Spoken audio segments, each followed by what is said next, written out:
ওই হারামজাদা, তুই দুধের মধ্যে লবণ মিশিয়ে নিয়ে আসছো, আমার ফাইট করো। ধ্যান গালিগালাজ করেন না, আস্তে কথা বলেন, মেজাজ কিন্তু আমারও খারাপ আছে। তোমার সাহস, তুই আমার মেজাজ দেখাও। কেন মেজাজ কিছু তোর আছে? মেজাজ আমাদের নাই? তোর আন্ডারে অফিসে পিয়নের চাকরি করে দেখি কি তোর রাস্তাটা পিয়নের চাকরি করি? তুই যে আমার খোলার সামনে তোর জুতা পরিষ্কার করাইলি, তোর কি মনে করছিস তোর যা মন চাবে তুই তাই করবি? কি অবস্থা নাকি? আইসা আমার টাকলা, দুই লুচ্চা, একটা অরিজিনাল লুচ্চা, একটা ক্রিমিনাল লুচ্চা।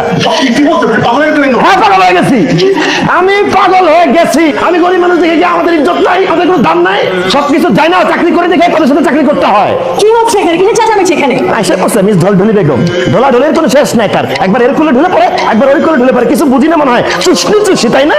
হ্যাঁ গেল, কি বলছিস? তা ফিরাই দিলাম।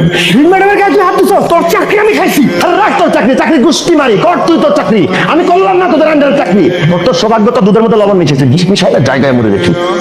আরে টাকলা তুই খুব সাবধান, তোর লাগে বাইরে দেখা হলে ইট মারে টাক দুই ফাল্টা করে দেবো।